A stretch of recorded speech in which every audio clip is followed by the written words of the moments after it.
Hello everyone. In this video we're going to talk about methods and methods that return values. Now you've all used methods before, presumably.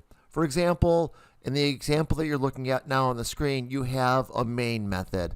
And you have what's called the identifier, which is previous to the actual name. Like where we see public, static, void. Those are called identifiers and modifiers.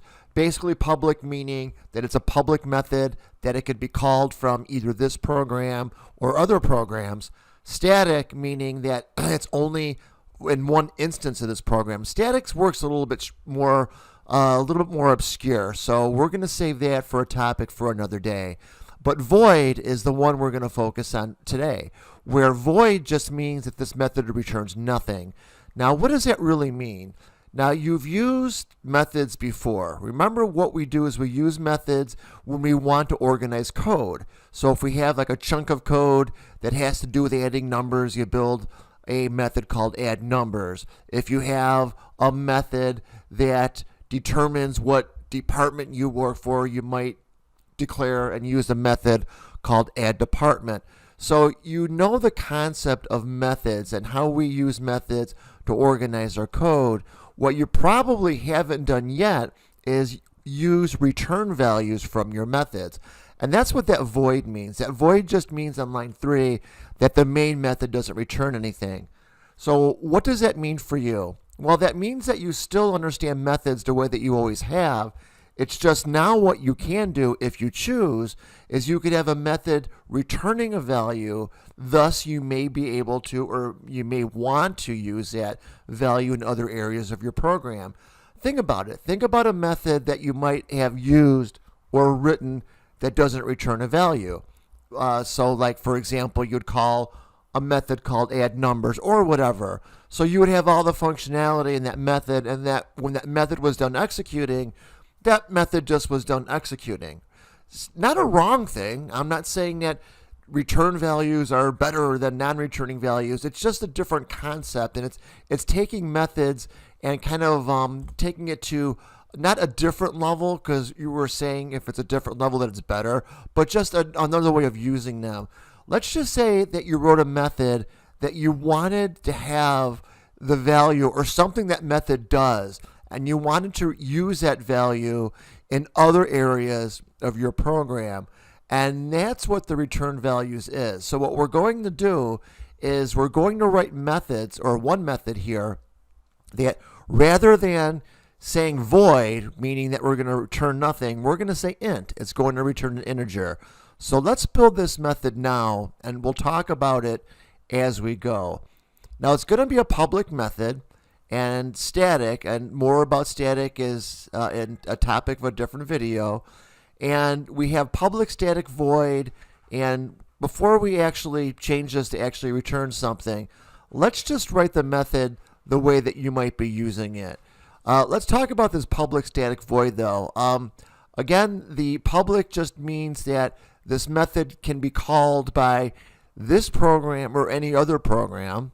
We don't really have in our lifetime right now, or in our experience base, other programs, but public just means it could be called really from anywhere.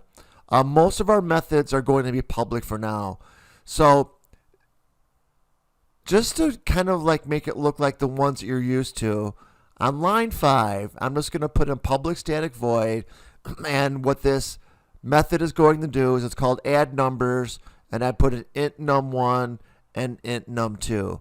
Then I'm going to put in just a line of code for the result. So I'm just going to put in like another integer on line 6, and then I'm going to add num1 to num2 and put it in this variable here in line 6 called result. So on line 7 I'll say result is equal to, and how about num1 plus num2. Now remember, this is just a demonstration for what we can do with a method to return a value. Don't get too hung up on what we're doing, just that we're going to return something. And then on line 8, I'll just do like a system.out print line, and I'll just print out what the result is. So while I'm typing this, this is a method that you might be used to using, or this might be familiar to you, where you have a method that does something, and I'm being vague on purpose, but doesn't really return anything. It just adds two numbers and then is kind of done. And I'm not saying that's a wrong thing. I'm saying that that's really all it does. So let me just finish line 8 and put system.out line result. Let me spell that correctly.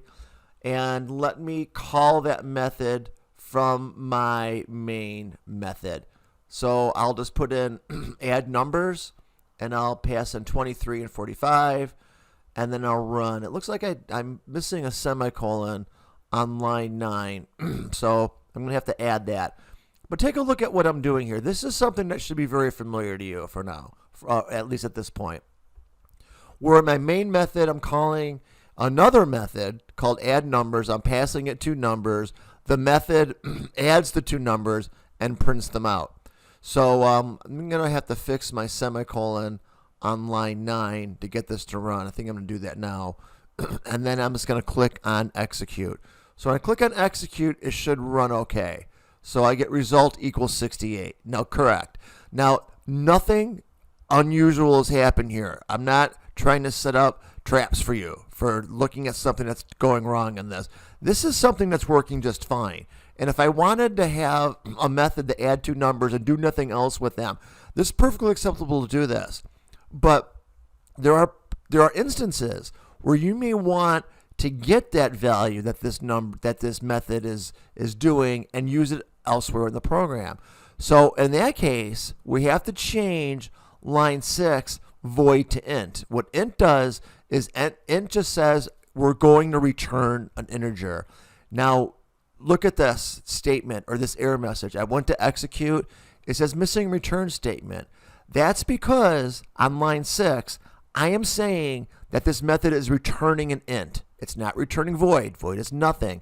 So I need to put in a return statement here. So I'll put in a return result. So what this is saying now is line 6 is saying I have add numbers, all that other stuff, but it's returning an integer. So so in that case, what I have to do is on line 10, I have to put in a return statement. Otherwise, I get that error message. So let me just kind of straighten out these brackets, these braces a little bit. It's kind of driving me crazy. They really should line up. I'm kind of a stickler for that. And click on execute. So when you click on execute now, nothing different is going to happen. That error message went away because now line 10 is returning. It's, we're saying we're returning an integer, and now we are. So it runs fine. But what we need to do now is we need to, we don't need to, but we should, since we're returning an integer from add numbers, is we should do something with it. So let's just get rid of line 9 and say, you know what, rather than just displaying what the value is, how about we execute the function add numbers, or the method. They're both the same for now. Methods and functions are really interchangeable at this point, at least as far as the terminology goes. So let me put in for line 4 int, and I'll put in add numbers result or whatever. You guys know how to declare variables by now. And I will say on line 5, how about add numbers result? Now check this out. This is important. Look what I'm doing in line 5. I'm saying fire this function off, this method, add numbers. But what I'm doing now is I'm capturing that return value. So what happens is and when line 11 gets executed, it's going to return that value to line 5. And then in line 5, I can access that value in the variable add numbers result. A little bit about scope here. Notice that we have two integers on line 4 and line 9. Those are independent of each other. That's called variable scope, when you have variables that are independent from each other in two different methods. So that's why we have two. We could use result, and result is only in scope and add numbers. And then we have on line 4, add numbers result, which is only in scope in the main method. That's why they are, a little bit more on that, subject for a different day. So anyway, so on line 6, I'm just saying result equals result, and that's going to be wrong. I'm going to click on execute just to show you. We talked about scope of variables.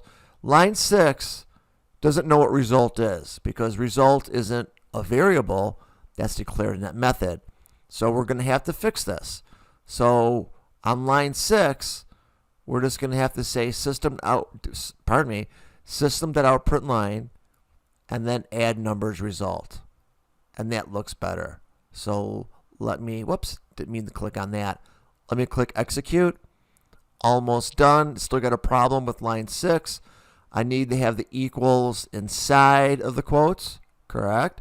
And then we'll just change that equal and concatenate the add numbers result. This looks good. So let's execute, and we get result equals 68. Now, you might be saying to yourself, you might ask yourself, how did I get here? So the first half of this program, we just had add numbers, add those two numbers, and print the result out. This is not doing much different than that. So you might be looking for some hidden meaning, and there really isn't one.